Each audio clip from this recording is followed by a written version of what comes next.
এলোমেলো বাতাসে উড়িয়েছি শাড়ির আঁচল, কখন যেন মেখে দিয়েছ এই দু চোখে ভালোবাসার কাজল। এলোমেলো বাতাসে উড়িয়েছি শাড়ির আঁচল।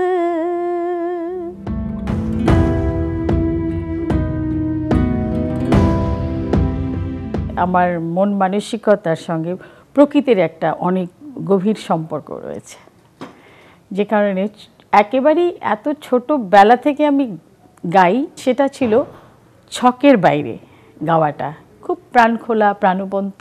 আমার বাবা ছিলেন অনেক বড় উস্তাদ, ওনার অনেক ছাত্রছাত্রী ছিল, কিন্তু আমি কোয়ালিফাইড ছিলাম না ওনার ক্লাসে ঢোকার মতন। এমনি করে গাইতে গাইতেই বাবা বললেন, শেখো, এটা এত ইজি জিনিস না।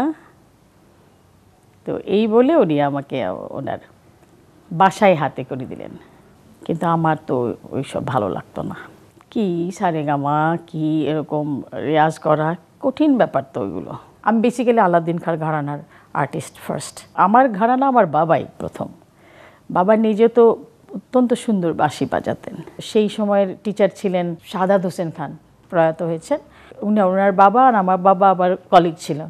76, 77, 78, 79, 80 এই পর্যন্ত আমি সারা বাংলাদেশে শিশু একাডেমির ইয়েতে আমাদের প্রতিযোগিতা হতো, ন্যাশনাল কম্পিটিশন। আমি সেগুলোতে প্রতিবারই ফার্স্ট হয়েছি। তারপরে আস্তে আস্তে ছড়িয়ে গেল।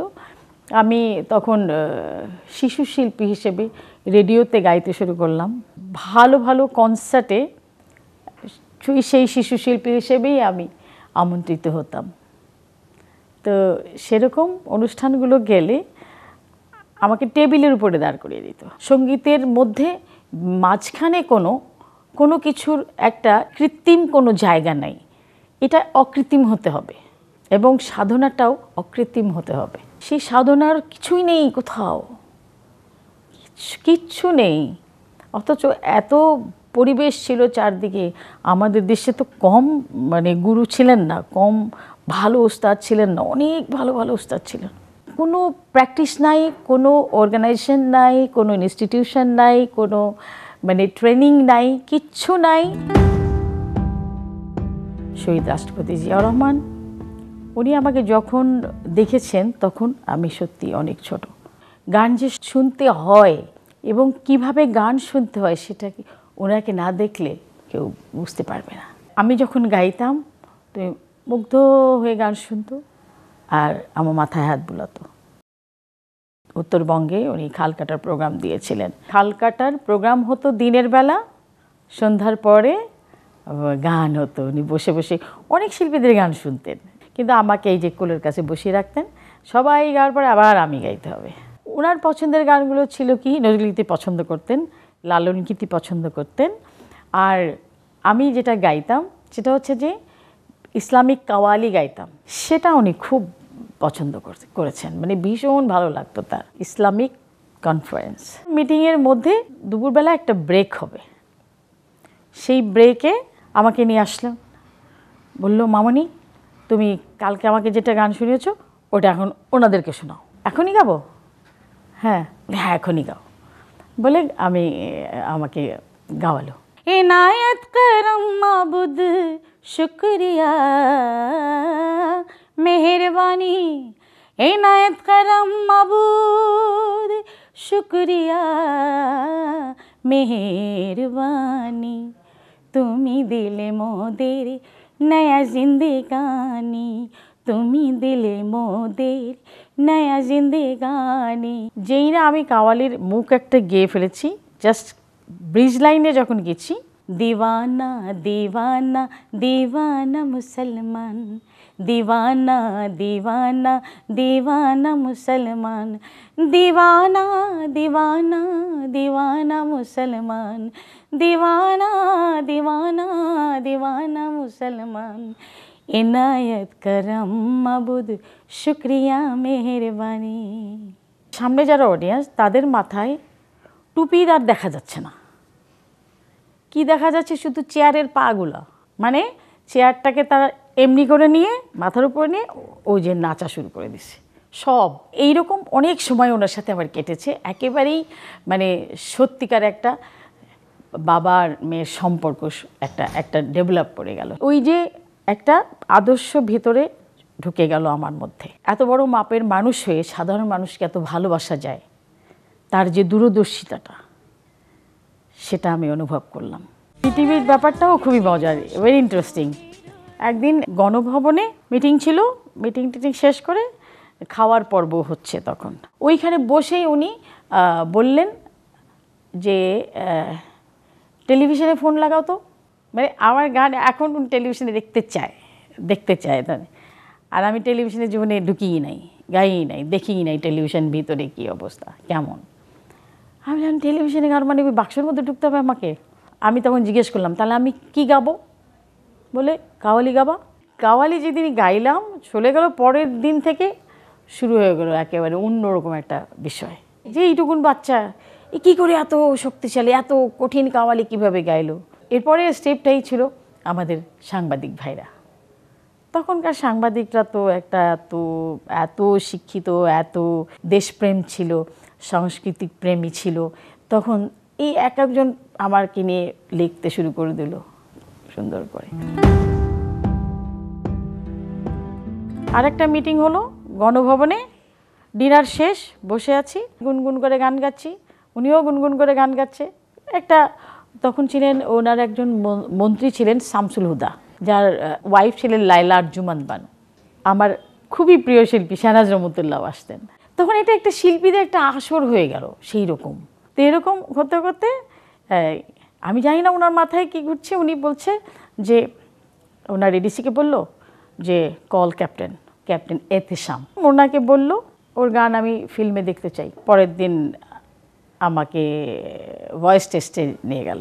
এখন ক্যাপ্টেন আবার ওনাকে ফোন করে বলছে, sir she is a kid, she is a baby, she can't sing adult song. হ্যাঁ, মানে যে নায়িকা গান গাবে, নায়িকা হচ্ছে সুচরিতা।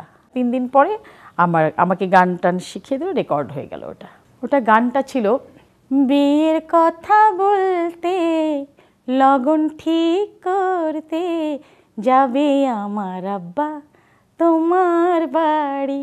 মানে গান ওই সময় এই গান সুপার ডুপার হিট হয়ে গেল, কিন্তু ফিল্মটা সুপার ডুপার ফ্লপ হয়ে গেল। 6 কেউ এতে খুব খুশি। আমি আর বুঝলাম না যে 6 কেউ হতে কী হয়েছে। আমি পরে আবার আব্বুকে বললাম যে আব্বু এরকম বলতেছে 6 কেউ, হ্যাঁ তুমি অনেক ভালো গিয়েছো, তুমি অনেক ভালো গেছো, এই জন্য তোমার 6 কেউ হয়ে গেছে। হ্যাঁ, অনেকের সময় নেয় গাইতে, ফিল্মে গাওয়া তো অনেক টাফ বেটা। গভর্নমেন্ট গার্লস স্কুলের ছাত্রী আমি, রংপুর। তো ওখানেই প্র্যাকটিস হতো। তো আমি ভলিবলটা পছন্দ করতাম। ভলিবলটা আমাদের স্কুল থেকে টিম তৈরি হতো, টিমে আমি তখন খেলেছি এবং খুলনা ডিভিশনের সাথে খেলেছি, রাজশাহী ডিভিশনের সাথে চ্যাম্পিয়ন হয়েছি। তখন টিচাররা মনে করতো যে আমি প্লেয়ার হব, আমরা চ্যাম্পিয়ন হচ্ছি, মানুষ আমাদেরকে খুব ইয়ে করছি, স্কুলের সম্মান বাড়ছে। কিন্তু আমার বাবা বলছেন না, এসব খেলাধুলা যে কদিন ইচ্ছা করো, but you have to be in music. 86-এ আমার ফার্স্ট অ্যালবামটা বের হলো। মাকসুদ জামিল মিন্টু অসম্ভব গুণী একটা মিউজিশিয়ান, উনি একটা মিউজিক ডাইরেক্টর।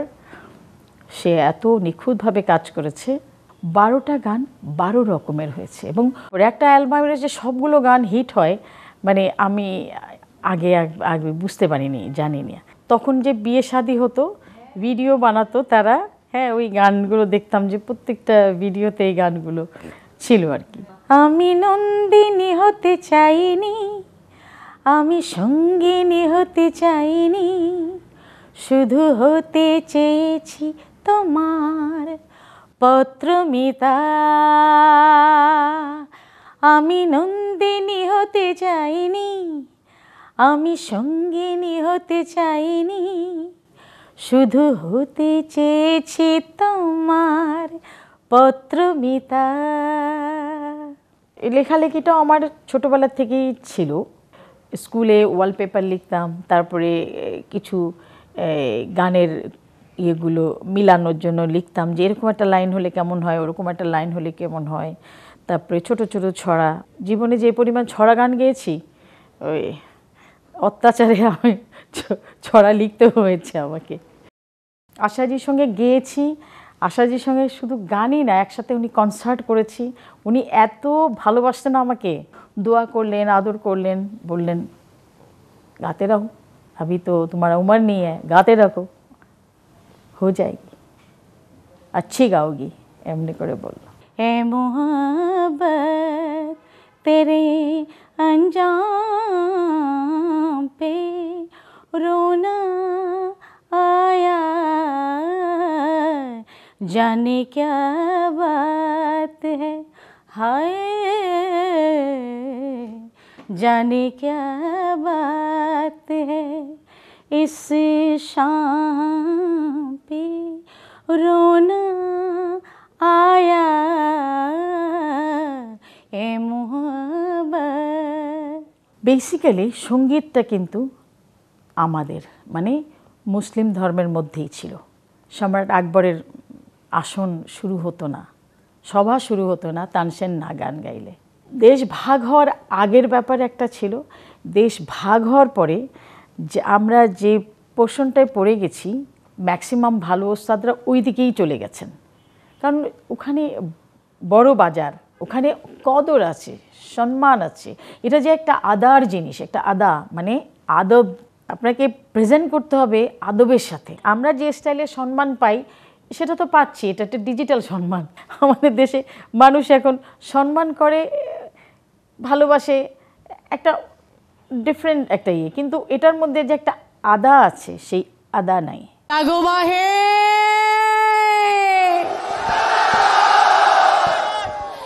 আমি তো একটা আদর্শ নিয়ে বড় হয়েছি।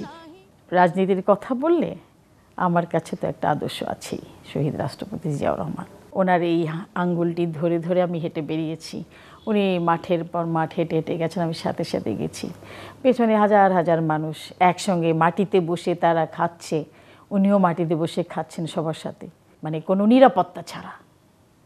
ঠিক একই জিনিস আমি ম্যাডামকেও দেখেছি, উনি নিরাপত্তা তোয়াক্কা করতেন না। আমি একটা অকৃত্রিম স্নেহ ভালোবাসা পেয়েছি। এই ভালোবাসায় কোনো রাজনীতি নেই। আমার আগামী যে ভাবনাটা আমি আমার জন্য ভাবি, যেটা ঠিক আমি আমার দর্শক শ্রোতা এবং যারা রাজনীতি করেন বা রাজনীতি সচেতন, রাজনীতি না করলেও দেশকে ভালোবাসেন, এবং তাদের প্রতি আমার যেরকম একটা চাওয়া যে আমি শিল্পী হিসাবে আমি এতদিন আমি সার্ভ করেছি, এটাকে নিয়েই আমি কতটা মানুষের কাছে আরও কাছাকাছি যেতে পারি, মানুষের পাশে দাঁড়াতে পারি, মানুষের সেবা করতে পারি, সমাজের সেবা করতে পারি। নিজের আর চাওয়ার কিছু নাই। এখন যা আমি আমার দেশের মানুষের জন্য করব, দেশের জন্য করব। বেগম খালেদা জিয়া উনি একটা বিশাল আস্থা, একটা মানবিক সামাজিক শক্তি। আমি দুটো জিনিস পেলাম, আদর্শ পেলাম, আস্থা পেলাম। এখন হচ্ছে তারেক রহমান, বিএনপির ভারপ্রাপ্ত চেয়ারম্যান। তারেক রহমান কিন্তু এখন ধীরে ধীরে উনি ধারণ করছেন, বা আমি এখন দেখছি যে বাবার মতোই মনে হচ্ছে।